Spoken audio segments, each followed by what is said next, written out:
Et bonjour, c'est Nicolas de Immobilier Compagnie.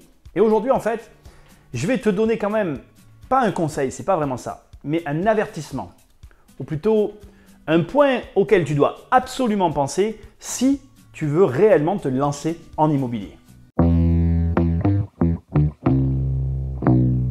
Il y a une chose qu'on ne te dit pas assez selon moi par rapport à l'immobilier et que je veux absolument que tu aies en tête avant de te lancer.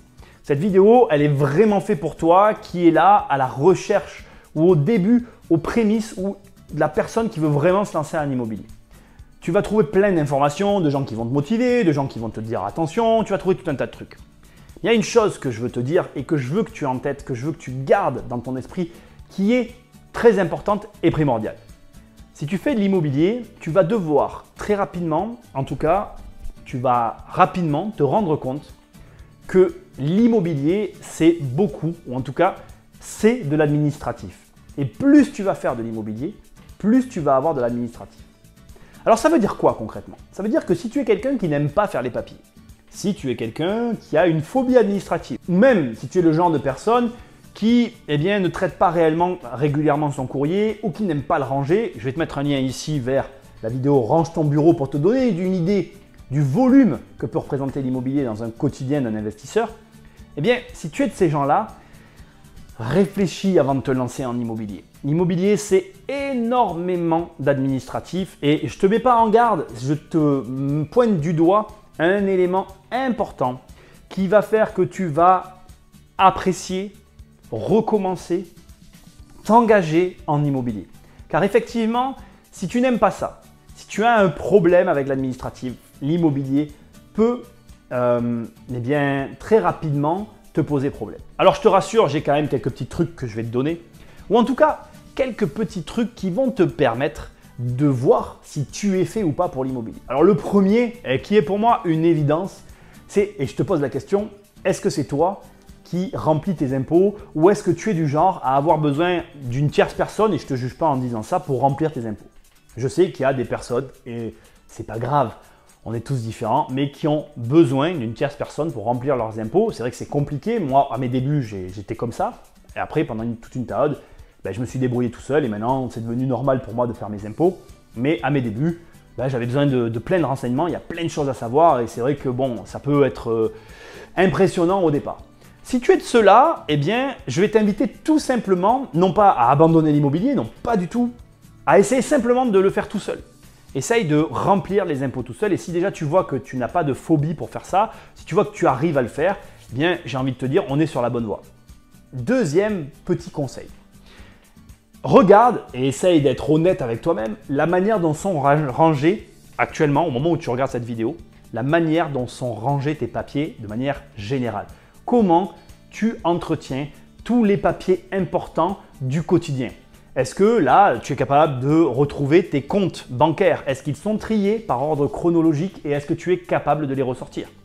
Est-ce que tu as une organisation pour tout ce qui est papier qui concerne les impôts, papier qui concerne ton habitation, tes factures? Si tu réponds oui à ces questions, tu es en bonne voie pour faire de l'immobilier. Et si tu réponds non, travaille là-dessus et tu verras que l'immobilier, ça sera facile pour toi. Je vais te donner un troisième conseil parce que sinon, c'est pas drôle, un petit bonus, tu vois, qui va te permettre tout simplement de voir si tu es capable de gérer tout ça ou pas. Et ce troisième conseil, c'est pas vraiment un conseil, en fait, tu vas voir. Peut-être que là, tu as regardé la vidéo, tu as écouté les deux conseils et tu es en train de te dire « Ah ouais, mais Nicolas, moi, tu vois, je délègue. Moi, je donne tout et je délègue. » Mon troisième conseil, c'est ça. Si tu es du genre à tout déléguer, et je vais te donner comme conseil de ne pas déléguer ce que tu ne sais pas faire. C'est la plus grosse des erreurs, l'erreur la plus courante. Et si tu es le genre de personne qui te dit « Moi, je délègue tout ça à une tierce personne et je ne regarde pas », c'est pas grave, c'est pas mon travail, c'est mon comptable qui va le faire, c'est ma secrétaire qui va le faire. Je vais te donner un conseil, ne fais surtout pas ça. D'abord parce qu'en immobilier, il y a de l'argent et s'il y a de l'argent, il y a de la tentation. Je ne vais pas commencer à parler de choses, mais en tout cas sur ma région, je pourrais te citer pas mal d'histoires où en déléguant à des tierces personnes, il y a eu des abus de position qui ont permis à ces tiers qui avaient le pouvoir de gérer les papiers de détourner au détriment de la personne de l'argent. Ne serait-ce que rien que ce que je viens de dire là devrait te suffire à te faire réfléchir. Mais du coup, je vais t'inviter à te trouver une solution qui est quand même pas mal parce que mon but c'est de te trouver une solution. Soit tu t'associes avec une personne avec qui tu seras donc associé mais à qui tu vas déléguer ce travail. Soit deux, tu le fais en famille et donc c'est ton associé de la même famille que toi qui va supporter finalement les papiers qu'il y a à faire, tout ce qu'il va y avoir à mettre en place autour de ton activité immobilière et de la partie paperasserie. Bon, je vais quand même terminer cette vidéo en te disant une chose importante. Je ne veux pas que tu crois que parce que tu as des problèmes avec les papiers, c'est un grand frein à l'investissement immobilier. Tu peux très bien investir alors que tu n'aimes pas du tout les papiers. Il n'y a pas de contre-indication. Mais je te mets en garde dans cette vidéo et j'espère que tu l'auras compris. Sois vigilant. Tu n'imagines pas à quel point c'est dans ces papiers, c'est à cet endroit-là que beaucoup de choses se jouent. Les ignorer, ne pas les regarder, ne pas en tenir compte, c'est une grave erreur de débutant, c'est une grossière erreur qui peut te coûter très cher. Et je ne peux pas te donner meilleur conseil que de quand même t'y intéresser et de faire un effort sur toi. Tu en ressortiras grandi, tu en ressortiras plus responsable. Et moi, je trouve que c'est pas si terrible que ça en fait. C'est agréable pour personne, mais ça se fait. Franchement, ça se fait. La vidéo se termine. Moi, je te dis à très bientôt dans une prochaine vidéo. Salut! Non, tu t'en vas déjà? Investir, c'est plus fort que toi.